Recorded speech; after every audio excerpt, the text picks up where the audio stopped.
আমার বাবাজিরা আমার নবীজি মক্কা থেকে হিজরত করে যখন মদিনায় গেলেন, ইয আখরাজাহুল্লাযীনা কাফারু, আমার নবীজিকে যখন মক্কার কাফেরেরা খেদায় দিল। কেন খেদালো এটারও সূত্র একটু জানার দরকার। আমার নবীজি নবুয়াতি পাওয়ার পরে কোরআন দিয়া 40 থেকে 53 অর্থাৎ 13টা বছর আমার নবী 88টা সূরা দিয়ে চেষ্টা করেছিল মক্কার সমাজ প্রেক্ষাপট বদলানোর, পারে নাই। আমার নবীজির উপরে কি জুলুম, কি নির্যাতনের স্টিমুলাত, আমার নবীর উপরে কি জুলুম নির্যাতন কাফেররা চালালো। নবীজির শত জুলুম নির্যাতন সওয়ার পরেও অবশেষে জীবন নাশকের হুমকি যখন এলো, আমার নবী রাতের অন্ধকারে পালিয়ে মক্কা থেকে হিজরত করে মদিনায় চলে গেল। মদিনায় যাওয়ার পরে হক আর বাতিলের প্রথম যে যুদ্ধটা সংগঠিত হয়েছিল, এই যুদ্ধটা সংগঠিত হয়েছিল বদরের যুদ্ধ। এই যুদ্ধটা হয়েছিল বদরের যুদ্ধ, হক আর বাতিলের প্রথম যুদ্ধ। সুবিচার কেমন ভাবে আল্লাহর নবী প্রতিষ্ঠিত করলেন সেটা বোঝানোর জন্য বলতেছি। এখন আপনারা লক্ষ্য করেন, আপনারা রাসূলের রাষ্ট্র সম্পর্কে কতটুকু জানেন আমি জানি না, কিন্তু আপনাদের কিছু ধারণা দেওয়া যায়। আমার নবী যখন মদিনার প্রেসিডেন্ট হলেন, আমার নবীজির স্পেশাল চেয়ার ছিল 3টা। শুনে নেন ভালো করে, আমার নবীজির স্পেশাল চেয়ার ছিল 3টা। প্রথম নাম্বার চেয়ার ছিল আমার নবীর চেয়ারটা ছিল রাষ্ট্রপতির চেয়ার। সেকেন্ড নাম্বার চেয়ার ছিল আমার নবীর চেয়ার ছিল হলো সামরিক বাহিনীর প্রধান চেয়ার। আমার নবীর 3য় নম্বর চেয়ারটা ছিল আমার নবী বিচার ব্যবস্থার প্রধান চেয়ার। আমি আবারও বলতেছি, আমার নবী ক্ষমতায় আসার পরে 3টা চেয়ার স্পেশাল ভাবে তিনি পরিচালনা করতেন, এক হাতে তিনি হ্যান্ডেলিং করতেন, পরিচালনা করতেন। 1 নাম্বার রাষ্ট্রপতির চেয়ারটা তিনি পরিচালনা করতেন। 2 নাম্বার ডিফেন্সের অর্থাৎ সামরিক বাহিনীর প্রধান চেয়ারটা ছিল আমার নবীর। 3 নাম্বার বিচার ব্যবস্থার প্রধান চেয়ারটা ছিল আমার নবীর। এই 3টা চেয়ার আমার নবী একা পরিচালনা করতেন। এখন আসেন, সুশাসন কিভাবে প্রতিষ্ঠিত করলো আমি দেখায় দেয়। হক আর বাতিলের প্রথম যে যুদ্ধ, বদরের যুদ্ধ, এটা কিতাবুল মাগাজি অধ্যায়, বুখারীর হাদিস থেকে বলতেছি, বুখারী শরীফের হাদিস, কিতাবুল মাগাজি অধ্যায়। এই যুদ্ধে মুসলমানদের সংখ্যা ছিল 313, কাফেরদের সংখ্যা ছিল 1000। এই যুদ্ধে মুসলমান সাহাবাদের 313 জন সাহাবাদের মধ্যে তলোয়ারি ছিল মাত্র 8টা, একটা লোহার বর্ম ছিল। আর 1000 কাফেরের মধ্যে এদের হাতে ঢাল তলোয়ার সবার ছিল। আমি আবারও বলছি, তথ্যগুলো ভালো করে শুনে নেন। 1000 কাফের ছিল, 1000 কাফেরের হাতেই ঢাল তলোয়ার ছিল। আর আমার নবী 313 জন সাহাবী, মাত্র 8টা তলোয়ার, একটা লোহার বর্ম, কয়েকটা খেজুর পাতার ডাল, একটা লোহার বর্ম, আর মাত্র 8টা তলোয়ার। খালি হাত খালি পাও নিয়ে আমার নবী বদরের যুদ্ধে হাজির। ও মুসলমানেরা, এখন আধুনিক যুগ, কত আধুনিক যুগ, ডিজিটাল যুগ। রাশিয়া কত আধুনিক ক্ষেপণাস্ত্র বানায়, চীন কত আধুনিক ক্ষেপণাস্ত্র বানায়, ওই আমেরিকা কত আধুনিক ক্ষেপণাস্ত্র বানায়, দক্ষিণ কোরিয়া, উত্তর কোরিয়া এমন আধুনিক ক্ষেপণাস্ত্র বানায়। এমনকি চীন দেখেন কত বড় বদমাশ, এত বড় বদমাশ, নাফরমান, বেঈমান, এই কাফেরের বেঈমানের দলেরা। চীন বর্তমানে আবার সূর্য আবিষ্কার করেছে, নাউজুবিল্লাহ। চীন পারমাণবিক বিদ্যুৎ বা পারমাণবিক বিভিন্ন ওয়েগ দিয়ে এরা সূর্য আবিষ্কার করেছে। এরা একটা সূর্য তৈরি করেছে। এই কাফেরেরা বলে আল্লাহ যে সূর্য বানাইছে এর চাইতে আমাদেরটা 10 গুণ পাওয়ারফুল। আস্তাগফিরুল্লাহ, কত বড় বেঈমান এরা! সূর্য বানাইছে চীন, তার মানে এরা কত অ্যাডভান্স। তার মানে আমি বুঝাতে চাচ্ছি যে এরা কত আধুনিক অস্ত্রপাতি, বিভিন্ন ক্ষেপণাস্ত্র, AK-47, কত অস্ত্র। আরে 2000 কিলোমিটার দূর থেকে ক্ষেপণাস্ত্র মানে নির্দিষ্ট বিল্ডিং এ যে পড়ে, বিল্ডিং বাস্ট। আহা, অথচ আমার নবী সেই জামানায় 1000 কাফেরের এগেনস্টে মাত্র 313 সাহাবী, 8টা তলোয়ার, একটা লোহার বর্ম, কটা খেজুর পাতার ডাল। এই জামানায় হইলে আমরা বলতাম এরা পাগল। আমরা কি বলতাম? পাগল। 1000-এর বিরুদ্ধে কটা খেজুর পাতার ডাল যুদ্ধ করছিস। আমার নবী যুদ্ধের ময়দানে হাজির। যুদ্ধের আগে সিজদায় পড়ে গেলেন রাতের বেলায়। সিজদায় পড়ে মরুভূমির বালু ভিজালেন। আল্লাহ, তুমি যদি সাহায্য না করো ইসলাম থাকবে না, মুসলিম থাকবে না। নবী আমার সিজদায় পড়ে কাঁদলেন, আল্লাহ তুমি যদি সাহায্য না করো ইসলাম থাকবে না, মুসলিম থাকবে না। আল্লাহ বলেন, নবী তুমি মাথা তোলো, আমি তোমার সাহায্য করবো 2000 ফেরেশতা দিয়া। আল্লাহর নবী মাথা তোলে না। আল্লাহ বলছেন 3000 ফেরেশতা দিয়া সাহায্য করব, নবী মাথা উঠায় না। আল্লাহ বললেন 5000 ফেরেশতা দিয়া সাহায্য করব। আল্লাহ আয়াত নাজিল করে দিলেন, ওয়ালাকাদ নাসারাকুমুল্লাহু বিবাদরিন ওয়া আনতুম আদিল্লাহ। কোন আল্লাহু আকবার। আল্লাহ আয়াত নাজিল করলো, বলল নবী সাহায্য করব আমি আল্লাহ।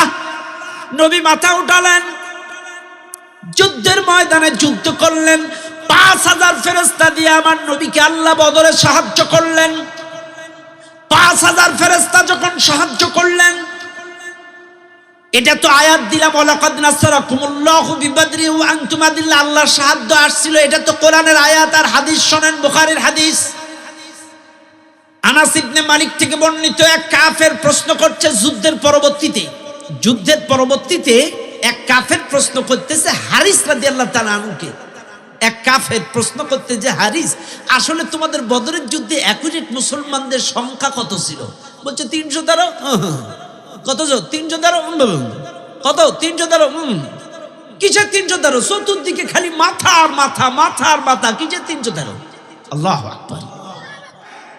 ও দুনিয়ার মানুষ, আমার নবী বদরের যুদ্ধে বিজয় লাভ করলেন। এই যুদ্ধে মুসলমানদের 313 জনের মধ্যে 14 জন শাহাদাত বরণ করলেন। 1000 কাফেরের মধ্যে 70 জন কাফের মারা গেল, আর 70 জন কাফের জীবিত অবস্থায় মুসলমানদের হাতে বন্দী হয়ে গেল।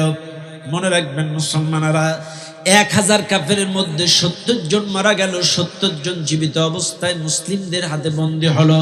বাদ বাকি কাফের মাল সামানা ঢাল তলোয়ার ফেলে পালায়া চলে গেল। মুসলিম বিজয় লাভ করলো। এই যুদ্ধের ময়দানে বিজয় লাভ করার পরে যেই 70 জন কাফেরকে মুসলিমরা বন্দী করলো, আমার নবী আদেশ দিলেন, আদেশ দিলেন, ও আমার সাহাবারা, যুদ্ধের পরবর্তীতে সকল সাহাবা আজমাইন ক্লান্ত, সবাই ক্লান্ত শ্রান্ত। কারণ বদরের যুদ্ধটা হয়েছিল রমজান মাসে।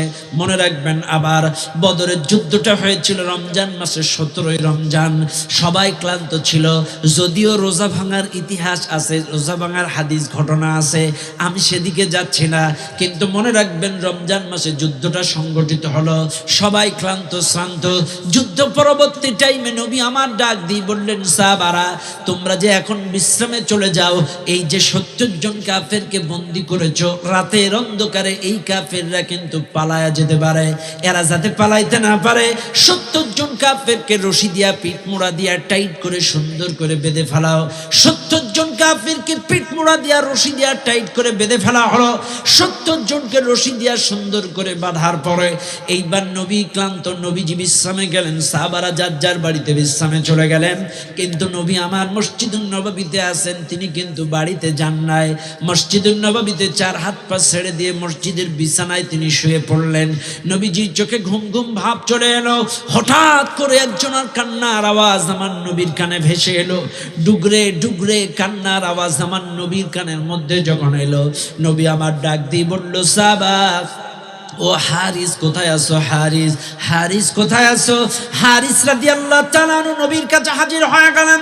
হযরতে হারিস বলেন, ইয়া রাসূলুল্লাহ আমি হাজির। নবীজি ডাক দিয়ে বললেন, হারিস, এই যে একজনের ডুগরে ডুগরে কান্নার আওয়াজ আমার কানের মধ্যে আসে, ও হারিস, এই কান্নার আওয়াজটা কার? কে কাঁদতেছে? কোন কারণে কাঁদতেছে? জলদি করে আমারে রিপোর্ট করে একটু জানাও। হযরতে হারিস বাইরে চলে গেলেন। হারিস রাদিয়াল্লাহু তাআলা বাইরে যাওয়ার পরে তদন্ত রিপোর্ট নিয়ে এনে জমা দিলেন। ইয়া রাসূলুল্লাহ, যেই লোকটার কান্নার আওয়াজ আপনার কানের মধ্যে আসে, এই লোকটা আর কেউ নয়, এই লোকটা আপনার ছোট চাচা আব্বাস। ভাইরা আমার, নবীজি আমার জিজ্ঞাসা করলেন, কে কাঁদতেছে? হারিস তদন্ত রিপোর্ট করে এনে জমা দিলেন, কাঁদতেছে যিনি, ইনি আপনার চাচা আব্বাস। আপনারা দ্বিধাদ্বন্দ্বে থাকতে পারেন, আব্বাস তো মুসলিম ছিল, কিন্তু জেলখানার মধ্যে কেন?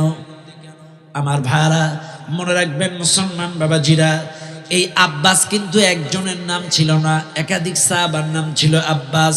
তবে এই আব্বাস ছিলেন আব্বাস ইবনে আব্দুল মুত্তালিব। আর যিনি বেশি মাত্রায় হাদিস বর্ণনা করেছেন প্রসিদ্ধ যিনি ছিলেন, উনি ছিলেন আব্দুল্লাহ ইবনে আব্বাস। এই আব্বাস আরো ছিলেন, কিন্তু প্রসিদ্ধ দুইজনের মধ্যে এই দুইজনের নাম বললাম।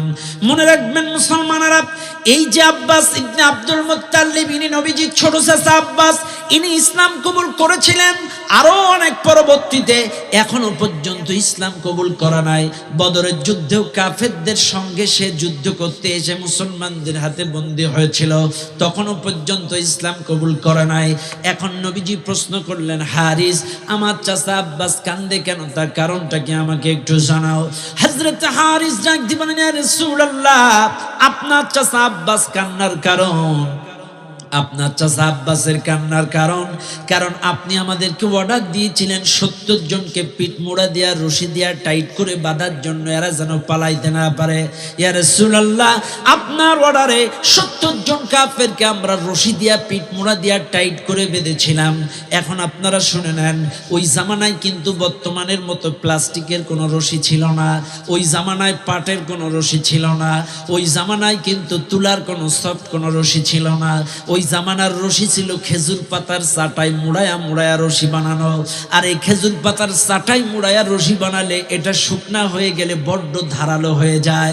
হযরতে হারিস বলেন, এই ধারালো খেজুর পাতার চাটাইয়ের রশি দিয়া যখন 70 জনকে আমরা বাঁধছি, এই রশিটা যখন আব্বাসের শরীরের উপর দিয়া গেছে, আর আব্বাস ছিল বনু হাশিম গোত্রের মানুষ, আব্বাস বনু হাশিম গোত্রের মানুষ, বনু হাশিম গোত্রের মানুষগুলো টকটকি ফর্সা ছিল।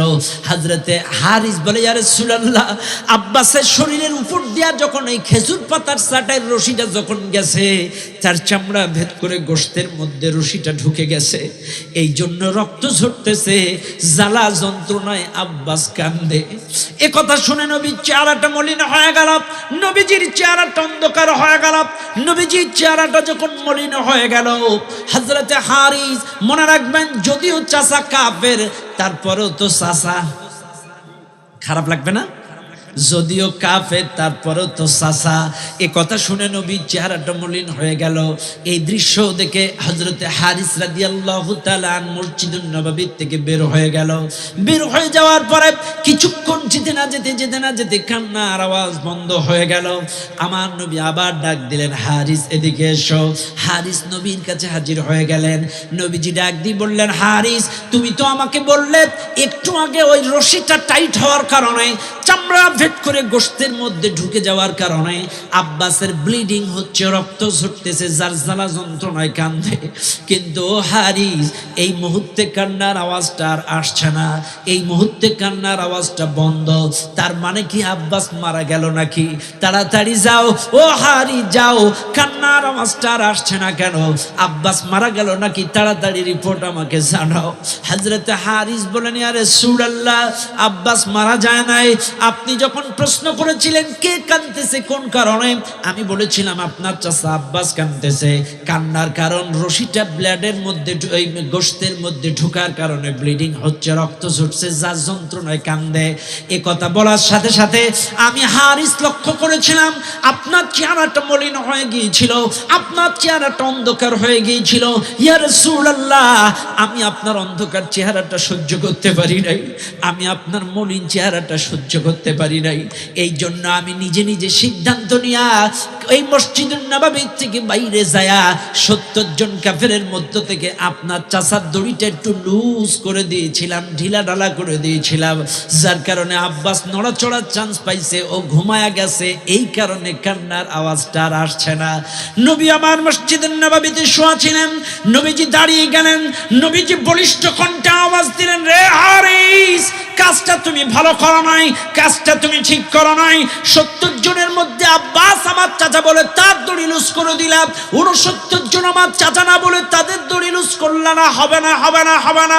আমার আল্লাহ আমাকে দুনিয়ায় পাঠাইছে সুবিচার প্রতিষ্ঠিত করতে, আমার আল্লাহ আমাকে দুনিয়ায় পাঠাইছে ইনসাফ প্রতিষ্ঠিত করতে। আইনের শাসন কায়েম করতে।